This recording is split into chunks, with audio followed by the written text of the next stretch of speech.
Hey, what's up? This is Chris the Coach. I just had a thought. Hope this can encourage you. Um, I grew up constant rejection, rejected from child services, rejected uh, as a foster child, rejected at different homes I had to stay in, rejected in relationships. I just experienced this like my energy drawed rejection. And I had to face it, I had to deal with it, I had to work through it. And one thing it developed in me was something called rejection sensitivity. And all that is when you have rejection sensitivity is a fearing of rejection and you strive to be like everyone. I never felt comfortable with myself, with my abilities. I felt everybody was better than me. They could do it better. What I'm doing ain't really nothing.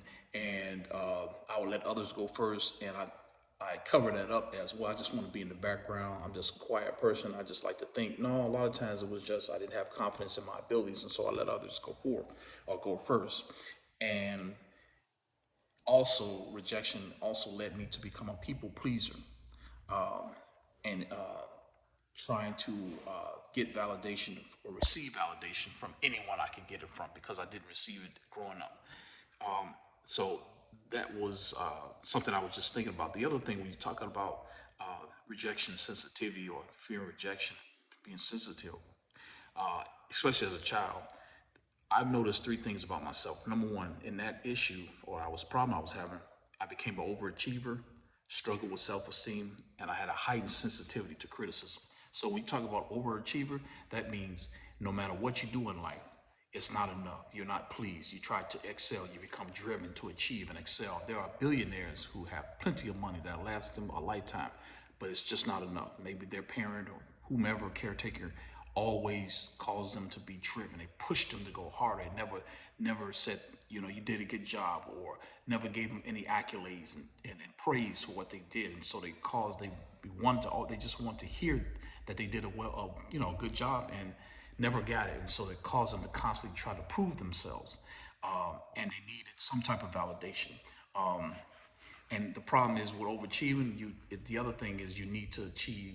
The need for achievement, it can become all consuming, and then you still try to earn the acceptance that you lack because you lack that as a child or when you didn't get that nourishment part. The other thing is I struggled with self-esteem. Self-esteem was shot, and no matter what I achieved, despite the achievements, there was always this nagging doubt that I needed some approval or validation.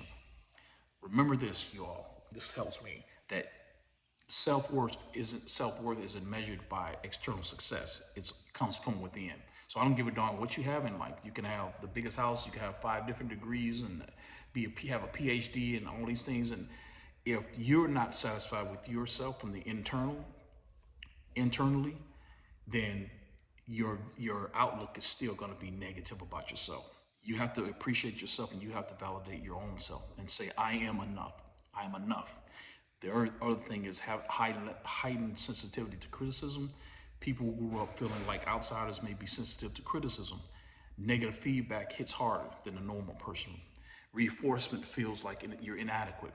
I used to have jobs or get training, and if I did something wrong, I would always feel like I'm gonna lose my job and get fired, or I didn't do enough for whatever. I didn't do the best in school or whatever, and that's because if, for example, if I was in school and a teacher or professor said, "Hey, you need to work on this. Your paper wasn't good enough," I was like, "Wow!"